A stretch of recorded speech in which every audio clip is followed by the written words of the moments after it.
भइल गोरी रे। दिलवा के हमरा तीर पार भइल गोरी रे।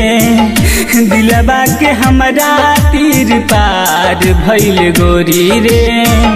सोचल सपनावा हो जान, सोचल सपनावा सब बेकार भइल गोरी रे। दिलवा के हमरा तीर पार भइल गोरी रे। दिलवा के हमरा तीर पार भइल गोरी रे। Mix by AG recording studio. Music by Rajesh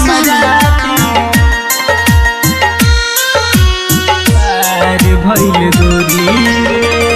अपने भी रोवेलू हमरो के रोवावेलू।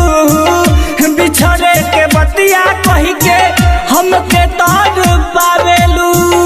बिछड़े के बतिया कही के हमके तार पावेलू। अपने भी रोवेलू हमरो के रोवावेलू। बिछड़े के बतिया कही के हमके तार पावेलू। बिछड़े के बतिया कही के हमके तार पावेलू। घायल दिलवा हो, घायल दिलवा ई हमार भइल गोरी रे। दिलवा के हमरा तीर पार भइल गोरी रे। दिलवा के हमरा तीर पार भइल गोरी रे।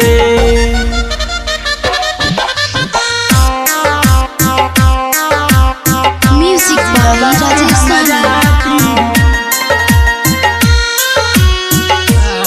भइल गोरी रे। कहत करे जाय अपन चिर के दिखाई। रोताई दर्द दिल कैसे मनाई। रोताई दर्द दिल कैसे मनाई। कहत करे जाय अपन चिर के दिखाई। रोताई दर्द दिल कैसे मनाई। कहेलायन पवा जहर खाके मर जाई।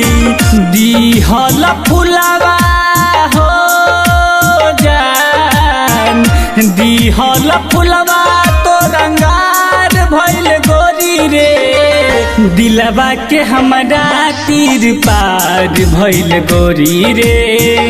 दिलवा के हमरा तीर पार भइल गोरी रे।